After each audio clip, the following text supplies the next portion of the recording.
1909, Rutherford told about the divisible units composed of positive charges concentrated in the nucleus with negative charge.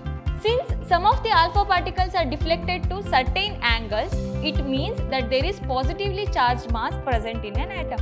The number of protons or the number of electrons present in the nucleus is equal to atomic number.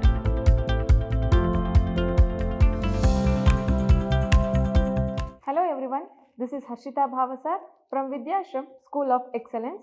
Today we are going to discuss about structure of atom in the session 2. That is Introduction to Atom, Discovery of Electron, Charge to Mass Ratio of Electron, Discovery of Protons, the characteristics of the positively charged particles, Discovery of Neutrons and properties of fundamental particles. Today we shall discuss about the topic of atomic models. In that, Thomson model of atom, Rutherford model of atom and representation of an element. We'll see first. See, these are the atomic models what we are discussing for our syllabus. Why atomic model has been started up means for to explain the distribution of electrons in an atom. So first, Democritus, that is Indian and Greek philosophers, told atom is very tiny, hard and uncuttable in the 400 BC. They told atom is the fundamental building blocks of matter. So it cannot be divided into further. Next, John Dalton in 1803, he told atom is a solid particle and indivisible sphere. Means it cannot be divided into subatomic particles or it cannot be destroyed or it cannot be reconstructed. Next, in 1897, J.J. Thomson made an experiment that he told atom is a sphere of positively charged containing few negatively charged particles called electrons. So what he told, in a positively charged species or sphere, negatively charged species, that is electrons are present and distributed over it. But he could not tell about the nucleus. So next, 1909, Rutherford told about the divisible units composed of positive charges concentrated in the nucleus with negative charge. What he told, how the nucleus is present and how the electrons over it distributed around the nucleus, he told. He first founded the nucleus. He discovered the nucleus. In 1913, Niels Bohr, he told the concept of electronic shells. That is, how the shells have been distributed, and also electrons in atom are restricted to certain circular orbit. That is what we are telling, electron shells. Next, in 1926 and the present what we are following today, that is Schrödinger equation. He founded about the orbital concept. And what we are today, we are reading about quantum mechanics, about his wave equation. From his wave equation we are following today. According to our syllabus, Schrödinger wave equation only we are having with some atomic properties with quantum mechanics. Okay. Now we are following John Dalton's and J.J. Thomson atomic model and Rutherford and Bohr's atomic models. First we will see Thomson model of atom. Okay. What he did, J.J. Thomson proposed that an atom has a spherical shape with a radius approximately 10 to the power of minus 10 meter. Means very small radius, that is, he considered that atom is in spherical shape. Okay. In this, positively charged is uniformly distributed. What he told, in the spherical shape of atom, positively charged species are uniformly distributed. The electrons are embedded into it to give the most stable electrostatic arrangement. How it was arranged? Means the electrons which are negatively charged species, it was arranged with the stable electrostatic arrangement with the protons, that is positively charged species.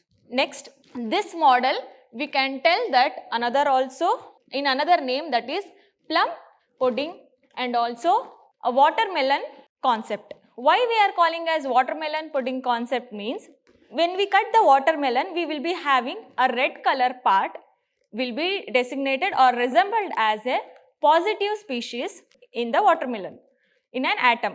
Okay.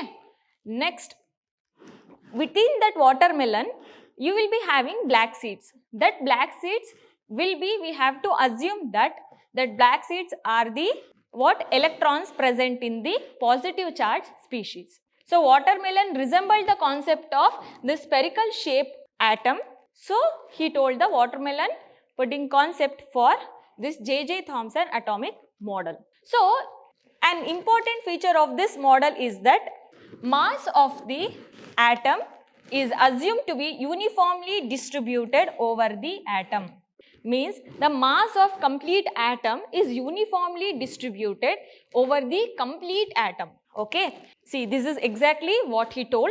This is the spherical shape of atom having radius 10 to the power of minus 10 meter, and whatever this orange color part is there, that is positive charged area, and whatever the negatively charged species are there, that is electron. And how it has been arranged? With the stable electrostatic arrangement. Okay. And some of the limitations also there about the J.J. Thomson atomic model of atom. What is that limitation? It failed to explain about the stability of atom, because his atom failed to show how a positive charge holds the negatively charged species. Means what we have seen in a previous slide, that is how the spherical shape, within that spherical shape, how the positively charged species are hold up the negatively charged, how the bond has been made up between that, he could not explain. So the stability of atom he could not explain further.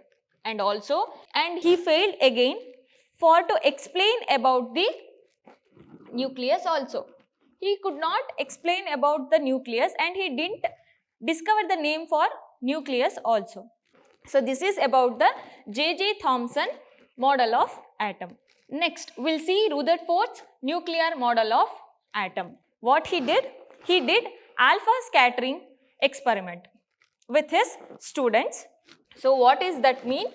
A stream of high energy alpha particles from a radioactive source was directed at a thin foil of thickness approximately 100 nanometer of gold metal. What he did? He took a gold foil here, and by the alpha particle emitter, this is beam of alpha particles, he directed to the golden foil. Okay. This golden foil is having the thickness of less than or approximately 100 nanometer. Means very thin it is. A thin gold foil had a circular fluorescent zinc sulfide screen around it. Whatever this circular shape screen is there or material is there, that is fluorescent screen. Here they have used zinc sulfide fluorescent material. Okay. Next, whenever alpha particles struck the screen, a tiny flash of light was produced at that point. Whenever the beam of alpha particles are directed towards the golden foil, it projected here and hit to the fluorescent material. This spark have been noticed. Okay. So many spark have noticed on the fluorescent screen. This is the experiment. Next, we'll see the observation. What he observed from this alpha scattering experiment. So, most of the alpha particle passed through the golden foil were undeflected. Means, whatever the alpha particles passed through the atoms were undeflected. Means, it was in a straight line. A small fraction of the alpha particle was deflected by small angles. Whatever the alpha particles was deflected, that was in a small angle. Very small angle it was deflected in a small fraction. A very few alpha particle, that is 1 in 20,000, bounced back, that is were deflected by nearly 180 degree. Okay. In 20,000, only one or nearly to one can we see that is bounced back when the alpha particles have hit to the golden foil. It is very less in number, but when it bounced back, it will be around 180 degree. Okay. Here we can see that this is the nucleus. First point what we have seen, alpha particle pass through the golden foil, that is undeflected. See, this is completely undeflected, and when hit the entire mass, it is deflected. Some of that means in 20,000, 1 or 2 will be bounced back. See here, completely bounced back, that is around 180 degree. Okay, these are the observations what we have seen from the alpha scattering experiment. Then we'll see the conclusions.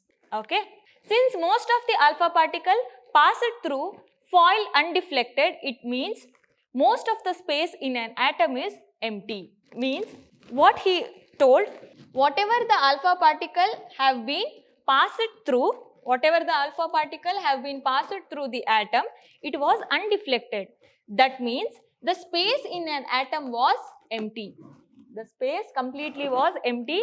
So the alpha particle, whichever the alpha particle was moved from the atom, is straight or undeflected. It doesn't show the deflection. Since some of the alpha particles are deflected to certain angles, it means that there is positively charged mass present in an atom. So many alpha particles show certain angles. It means some of the positively charged mass present in atom. See here, small deflection have been seen, and also so many deflections. Here some of the small deflection have been seen. So he told that here positively charged species is present in an atom. Later, since only some of the alpha particles faced large deflections, the positively charged mass present in an atom has occupied very less space. Whatever the large space it has been seen here, large deflection, it occupied very less space in an atom. Okay.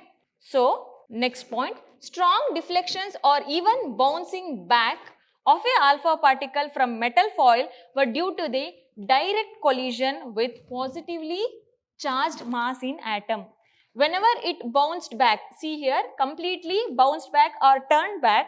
Why it has been turned back? When alpha particle have been hit to the central, completely positively charged species is present in center, so it has been turned back or bounced back, and this alpha particle had felt the collision with that positively charged species, so it has been bounced back.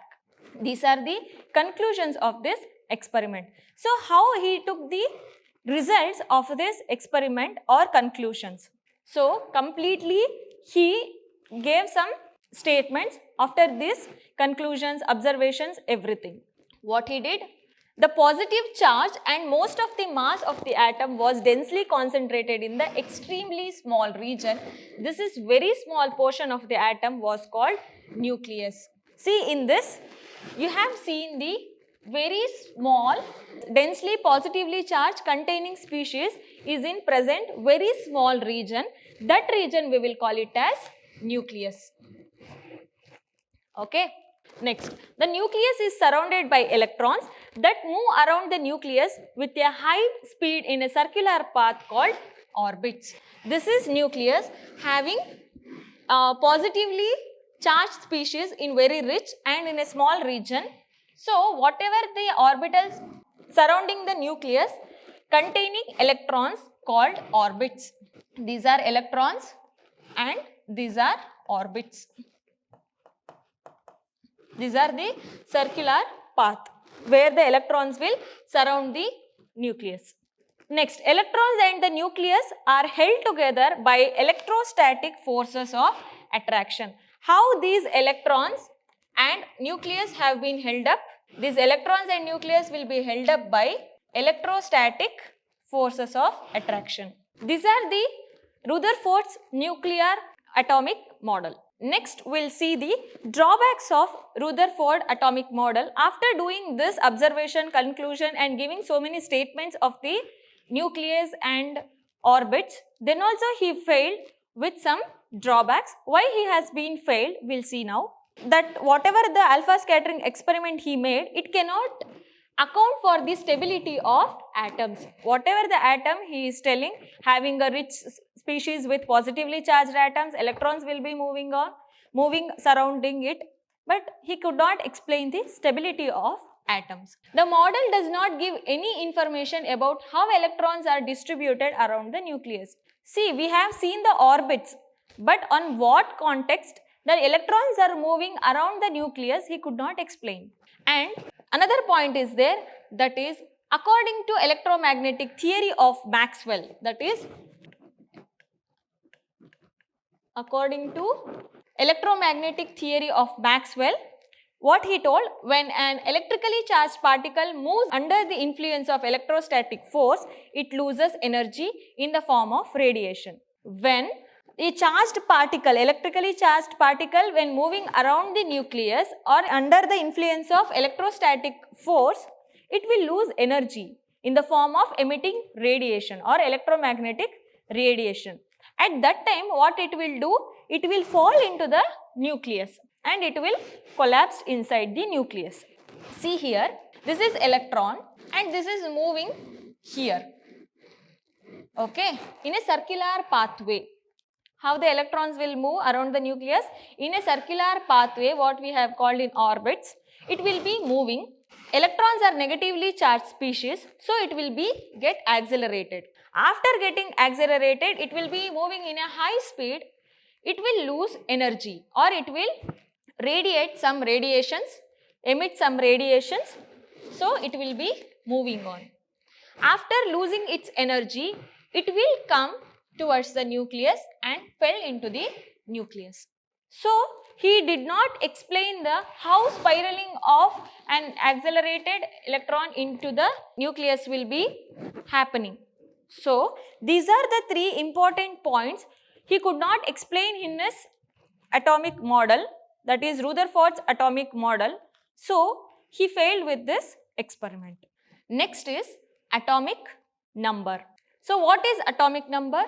The number of protons or the number of electrons present in the nucleus is equal to atomic number. Yes, the number of protons present in the nucleus is known as atomic number. When we will tell the number of protons and number of electrons are equal, then when we will tell means the element should be in neutral, means there should be no charge on it. That time we will tell the number of protons and number of electrons present in the atom is equal. How the atomic number will be designated? That is capital Z. How we have to be calculated? Atomic number is equal to number of protons in the nucleus of an atom is equal to number of electrons in a neutral atom. What I said now? Before, the number of protons and number of electrons will be equal when neutral atom will be present. If it is any having charges, then it will form a cation or an anion. Okay. Next, atomic mass number. It is defined as the sum of total number of protons and neutrons present in an atom. Means sum of total by adding of number of protons and number of neutrons in an atom, we will get the atomic mass number. How it will be designated? Capital A. That is mass number is equal to number of protons, that is atomic number, and number of neutrons will be designated as small n. We will see the representation of an element. See, where x is this x is an element or an atom, okay. This A is mass number, Z is atomic number, okay. We have to be right like this way only. Mass number should be over, atomic number should be below. Example, if we get carbon, that is 6, 12, okay. See, this is atomic number and this is mass number. This is Z and this is A, okay. So, the protons and neutrons present in the nucleus are collectively called as nucleons. What we will call? The protons and neutrons present in the nucleus, overall by collecting both, we will call it as nucleons. Now, let us see the problems. Calculate the number of protons neutrons and electrons in the given atom. So, we have that is Z equals 35, atomic number 35, mass number 80. Atomic number means number of